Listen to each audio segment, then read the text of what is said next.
जय सिया राम। जेहि विधि नाथ होई हित मोरा, कीजिए सुबेरु दास मैं तोरा।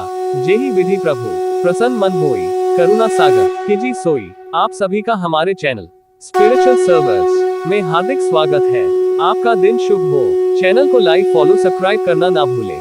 सीताराम सीताराम। श्री रामायण कथा युद्धकांड भाग 8 नागपाश। इस प्रकार से युद्ध चल ही रहा था कि सूर्यदेव अस्त हो गए तथा प्राणों का संहार करने वाली रात्रि का आगमन हो गया। दोनों पक्ष के योद्धा बड़े भयंकर थे तथा अपनी अपनी विजय चाहते थे, अतः उनके मध्य रात्रि युद्ध होने लगा। दोनों पक्ष के मध्य घनघोर युद्ध मच गया। मारो मारो काटो काटो शब्दों से समस्त सम्रभूमि गुंजायमान हो गई और रक्त की नदियां बहने लगी। घायल होकर कराहते हुए राक्षसों तथा शस्त्रों से क्षत विक्षत हुए वानरों का आर्तनाद बड़ा भयंकर प्रतीत होने लगा। वानरों और राक्षसों का संहार करने वाली वह भयंकर रजनी कालरात्रि के समान समस्त प्राणियों के दुर्लंघ्य हो गई थी। श्री रामचंद्र जी ने अग्निज्वाला के समान 6 भयानक बाणों से निमिष मात्र में दुर्धर्ष वीर्यज्ञ शत्रु, महापार्श, महोदर, महाकायक, वज्रदष्ट, शुक और सारंग को घायल कर दिया। वे 6 राक्षस श्री रामचंद्र जी के बाण समूहों से अपने मर्मस्थान में चोट खाने पर युद्ध छोड़कर भाग गए, इसलिए उनके प्राण बच गए और उनकी आयु शेष रह गई। महारथी श्री राम ने अग्निशिखा के समान प्रज्वलित भयंकर बाणों द्वारा समस्त दिशाओं में प्रकाश कर दिया। उनके समक्ष जो भी राक्षसवीर आते थे वे उसी प्रकार से नष्ट होते जाते थे जिस प्रकार से आग में पड़कर पतंगे जल जाते हैं। राक्षस सेना की ये दुर्दशा देखकर रावण के पुत्र मेघनाद के तन बदन में आग लग गई। उसने शीघ्र ही नाग बाणों की फांस बनाकर राम लक्ष्मण दोनों को उसमें बांध लिया। नाग फांस में बंधने पर दोनों भाई मूर्छित हो गए। श्री राम के मूर्छित होकर पृथ्वी पर गिरते ही मेघनाद ने हर्षोन्मत्त होकर 10 दिशाओं को गुजाने वाली गर्जना की। राक्षस सेना में फिर से नवजीवन आ गया और वह मेघनाद की जय जयकार करती हुई बड़े उत्साह से वानर सेना पर टूट पड़ी। मेघनाद उनके उत्साह को बढ़ाते हुए कह रहा था, जिनके कारण आज शोणित की सरिता बह रही है, वे ही दोनों भाई नागपाश के बंधे पृथ्वी पर मूर्छित पड़े हैं। अब देव नर किन्नर किसी में इतनी सामर्थ्य नहीं है जो इन्हें नागपाश से मुक्त कर सके। अब युद्ध समाप्त हो गया, लंकापति की विजय हुई। इस प्रकार विजय घोष करता हुआ मेघनाद लंका को लौट गया। राम लक्ष्मण के मूर्छित हो जाने से संपूर्ण वानर सेना में शोक छा गया। सुग्रीव, अंगद, हनुमान, जाम्बवंत आदि सभी सेनाध्यक्ष किंकर्तव्य विमूढ़ होकर दोनों भाइयों को घेर कर खड़े हो गए और इस विपत्ति से त्राण पाने का उपाय खोजने लगे।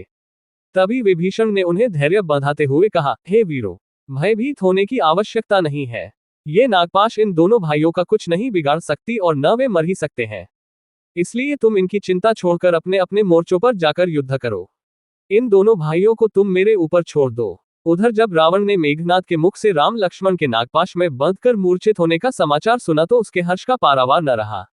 उसने सीता की रक्षा पर नियुक्त राक्षस नारियों को बुलाकर आदेश दिया, तुम लोग सीता को पुष्पक विमान पर चढ़ाकर युद्ध भूमि में ले जाओ और उन्हें ले जाकर राम लक्ष्मण को दिखाओ जो पृथ्वी पर मरे पड़े हैं। रावण की आज्ञा पाते ही राक्षसनियां जानकी को विमान में चढ़ाकर युद्ध भूमि में ले गईं जहां राम लक्ष्मण मूर्छित अवस्था में पड़े थे। सीता ने देखा राक्षस सेना जय जयनाद कर रही है और वानर सेना शोक में डूबी हुई निराश खड़ी है। दोनों भाइयों को इस प्रकार पृथ्वी पर पड़ा देखकर सीता के धैर्य का बांध टूट गया और वे फूट फूट कर रोने लगी, हाय आज मैं विधवा हो गई। बड़े बड़े ज्योतिषियों की यह भविष्यवाणी मिथ्या हो गई कि मैं आजीवन सधवा रहूंगी, पुत्रवती बनूंगी। हे नाथ, आपने तो कहा था कि मैं अयोध्या लौटकर अश्वमेध यज्ञ करूंगा। अब उस कथन का क्या होगा? जो विश्व को जीतने की शक्ति रखते थे आज वे कैसे मौन पड़े हैं। हे विधाता, तेरी यह क्या लीला है। हे त्रिजटे, तू मेरे सती होने का प्रबंध करा दे। अब मैं इस संसार में अपने प्रिय राम के बिना नहीं रहूंगी। अब मेरा जीना व्यर्थ है। सीता को इस प्रकार विलाप करते देख त्रिजटा ने कहा, हे जानकी, तुम व्यर्थ में विलाप करके जी छोटा मत करो। मेरा विश्वास है राम लक्ष्मण दोनों जीवित हैं, केवल मूर्छित हो गए हैं। ये देखो वानर सेना फिर युद्ध के लिए लौट रही है। सुग्रीव और विभीषण उनके चेतन होने की प्रतीक्षा कर रहे हैं। मेरा अनुमान मिथ्या नहीं है। वे उठकर फिर युद्ध करेंगे और रावण का वध करके तुम्हें अवश्य ले जाएंगे। तुम धैर्य धारण करो। इस प्रकार सीता को समझा बुझा कर त्रिजटा सीता सहित विमान को पुनः अशोक वाटिका में ले आई। नागपाश में बंधे राम और लक्ष्मण काफी देर तक भूमि पर पड़े रहे। तभी अकस्मात जोर से आंधी चलने लगी, आकाश में घने बादल छा गए। इतने में ही आकाशमार्ग से विंता का पुत्र गरुड़ उड़ता हुआ आया। उसने दोनों भाइयों के पास बैठकर उनके शरीर का स्पर्श किया। गरुड़ के स्पर्श करते ही समस्त नाग भयभीत होकर पृथ्वी में छिप गए। नागों के बंधन से मुक्त होने पर राम और लक्ष्मण ने अपने नेत्र खोले। उनके पीले पड़े हुए मुखमंडल पर नवीन आभा से चमकने लगे। चैतन्य होकर राम ने गरुड़ को धन्यवाद देते हुए कहा, हे वेंकटेश, तुम्हारे अनुग्रह से हम दोनों भाई इस बंधन से मुक्त हुए हैं। हम तुम्हारा कैसे आभार प्रदर्शन कर लिखते हैं। राम की यह विनम्र वाणी सुनकर गरुड़ ने उत्तर दिया, हे राघव, मैं तुम्हारा मित्र हूँ। वन में विचरण करते हुए मैंने सुना था कि मेघनाद ने तुम्हें इस नागपाश में बांध लिया है जिसे देवता, राक्षस, यक्ष, गंधर्व कोई भी नहीं खोल सकते। इसलिए मैं मित्र धर्म के नाते यहाँ आ पहुंचा और मैंने तुम्हें नागपाश से मुक्त करा दिया। भविष्य में अधिक सतर्क रहकर युद्ध करना, क्योंकि ये राक्षस बड़े कपटी तथा मायावी हैं। इतना कहकर गरुड़ ने उनसे विदा ली। राम और लक्ष्मण को पूर्णतया स्वस्थ पाकर वानर सेना के आनंद का पारावार न रहा। वे रघुवीर की जय जयकार करके बाजे नगाड़े, रणभेरी आदि बजाकर राक्षसों को भयभीत करने लगे। जय जय सिया राम।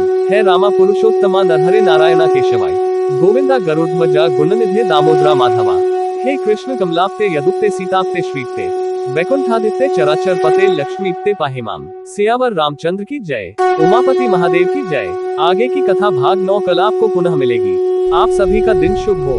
हमारे चैनल पर बने रहने के लिए लाइक, फॉलो और सब्सक्राइब करना ना भूलें। जय जय सिया राम।